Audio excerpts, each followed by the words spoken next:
बिस्मिल्लाहिर्रहमानिर्रहीम अस्सलाम वालेकुम प्यारा दोस्तों, एक नई वीडियो से गरामा जी खिदमत में हाजिर हैं। प्यारा दोस्तों, आपा शबीर अचना जी तबियत के बारे में एक नई अपडेट का आगाह कंदा हलूं।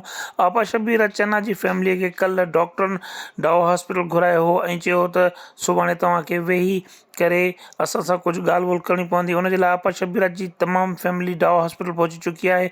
हिन वक्त आलिया चन्ना ऐं डॉक्टर्स के विच में मुलाकात जारी है।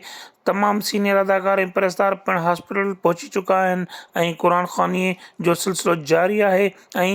आम अवाम ऐं परस्तारनि खां दुआ जी अपील जो सिलसिलो पिण जारी है। सभिनी अदाकारनि वक़्फ़े वक़्फ़े सां पंहिंजे चैनल्स पंहिंजे पेजिस ते वीडियो ठाहे रखिया ऐं उन्हनि पिण इहो चयो आहे त आपा शबीर अचना जे सिहतयाबी लाइ दुआ कयो।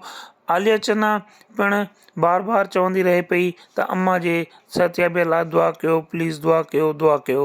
हिन वक्त तमाम अदाकार डाओ हॉस्पिटल मौजूद हैं, जिनमें असद कुरैशी, नसरीन नाज, रसूल बख्श डायरी, अली गुल मल्ला, सोराब सुमरो ऐं ॿिया बि खोड़ सारा अदाकार हिन वक्त डाओ हॉस्पिटल के ॿाहिरां मौजूद हैं, जिन अपील कई है त आपा शबीर अचना जी सिहतयाबी लाइ दुआ घुरो त जीअं आपा शबीर अचना एक भेरो ॿीहर सिहतयाब थी करे असांजी अवां जे विच में ख़ुशियूं विखेरे। प्यारा दोस्तों, आम अवाम ऐं सभिनी परस्तारनि खे इहा अपील है त दुआऊं करायो ऐं पंहिंजे मस्जिदनि में इज्तिमाही कुरान खानियूं करायो त जीअं आपा शबीर अचना खे अल्लाह पाक सिहत ॾे। ऐं अॼु जी हिन वीडियो में अव्हांखे गुज़ारिश कयूं था त आपा शबीर अचना जी सिहतयाबी लाइ हिकु दुरूद शरीफ़ पढ़ी करे आमीन जो कमेंट ज़रूरु कंदा। दुआउनि में यादि कजो। अल्लाह हाफ़िज़।